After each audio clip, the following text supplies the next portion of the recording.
विद्यानगरी में भीषण आग, 50 घर जलकर राख, कई परिवार बेघर। महाराष्ट्र के नागपुर जिले की भिवापुर तहसील अंतर्गत विद्यानगरी धामगांव में भीषण आग लगने से करीब 50 घर जलकर राख हो गए। इस हादसे में कई परिवारों का वर्षों का सामान, अनाज, कपड़े और जरूरी दस्तावेज आग की भेंट चढ़ गए, जिससे क्षेत्र में गमगीन माहौल है। घटना की जानकारी मिलते ही राष्ट्रवादी कांग्रेस पार्टी के जिलाध्यक्ष राजाभाऊ टाकसारे, महासचिव किरण झाड़े और तालुका अध्यक्ष विलास छुड़ापे मौके पर पहुंचे और राहत कार्यों के लिए प्रशासन से तत्काल सहायता की मांग की। पदाधिकारियों ने प्रभावित परिवारों के लिए आर्थिक मदद, रहने की व्यवस्था और आवश्यक सुविधाएं उपलब्ध कराने पर जोर दिया।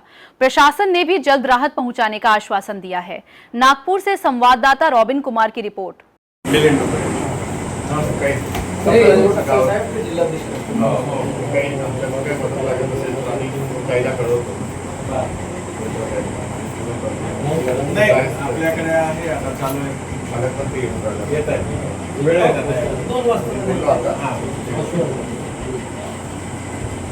तातडीनं मदत झाली आमची एक अशी मागणी होती की आता सर्वांची त्यांना टिनाचं सेट जर व्यवस्थित झालं आणखी त्यांना एक अर्जंटमध्ये राहण्याची व्यवस्था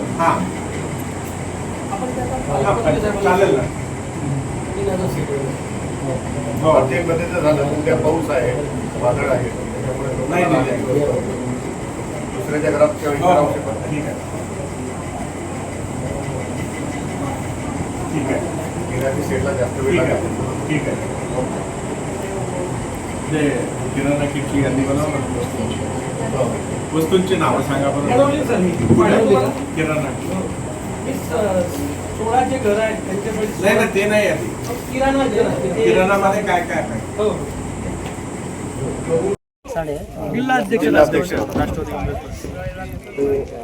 आता मदत करा तर करतो आम्ही सगळं म्हणजे आपण आपण सगळ्याच झालं पाहिजे। ते साहेबांच्या माध्यमातून सगळं चालू आहे आमचं। साहेबांनी आता 5 किट कबूल केले, आपल्याजवळ 10-12 झाल्या। आता ते आपण 25 तुमचं संसाराचं सामान सगळं आज तयार करून देतो। तुमच्या ते शेगडी वगैरे सगळं, रेग्युलेटर वगैरे सगळं झालं। खेड्या वगैरे पूर्ण खेड्या पण जळल्या यांच्या आताच फेकले तुम्ही जस्ट तुम्हाला डबा भेटला असेल, हे फेका लागतं तिकडे, हे भिजत नाही।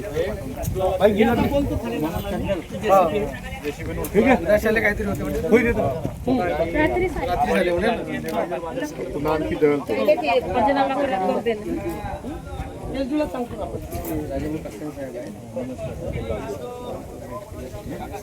शक्य आहे की वैयक्तिक करून राहिले, शासनाच्या माध्यमातून येईल तेव्हा येईल। आणि आता ते नवीनच म्हणजे नव्या म्हणजे काल परवाच त्यांची नियुक्ती झाली जिल्हा नियोजन समितीमध्ये। जिल्हाध्यक्षांना पण म्हणजे जे हे आहे काम तो जिल्हाधिकारी त्यांना सुद्धा हे सांगून तातडीनं आणि लवकर साहेबांची बाईट घेऊन सोबत रे बाबू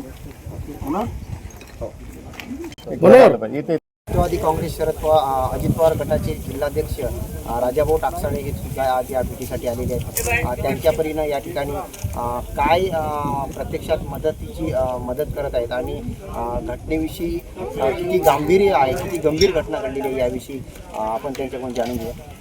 राजूभाऊ, आता आपण गावाचा दौरा केला, किती भीषण आगीमध्ये काय गावात ही खऱ्या अर्थाने सकाळीच मला मेसेज मिळाल्याबरोबर मी छुडापे साहेबांची आमच्या तालुक्याशी संपर्क केला आणि तुरंत सर्व काम सोडून मी इथं आलो। मी शासनातर्फे सुमित्राताई पवार यांच्यातर्फे जी काही मदत करता येईल शासनातर्फे ती मदत करणार आहोत। आज इथल्या सर्व परिसरांची अवस्था पाहून मला खऱ्या अर्थाने हृदयानं खूप दुःख झालं आहे आणि या लोकांना काहीतरी मदत व्हावी मी म्हणून तुम्ही सांगितल्याप्रमाणे ज्या काही 5 किट आहेत त्या 5 किट आजच मी तुम्हाला देतो आणि संध्याकाळी या लोकांचा संसार बसला पाहिजे, यांना झोपड्या किंवा काय कसं करता येईल यांना कुठेतरी व्यवस्था करू, यांची व्यवस्था करावी अशी मी शासनाला सुद्धा कलेक्टरला आज बैठकीतून तुरंत शासनाला कळवतो। साहेब, एक महत्त्वाचं बाब म्हणजे यांची जी शेतकऱ्यांचे काही नुकसान झालं, पशुचे नुकसान झालेलं आहे, त्यांच्यासाठी विशेष पॅकेज तयार करू असं कलेक्टरचं म्हणणं होतं। आपल्या उपमुख्यमंत्री मॅडम आहेत, आपण या स्तरावर काही पाठपुरावा करणार आहात? मी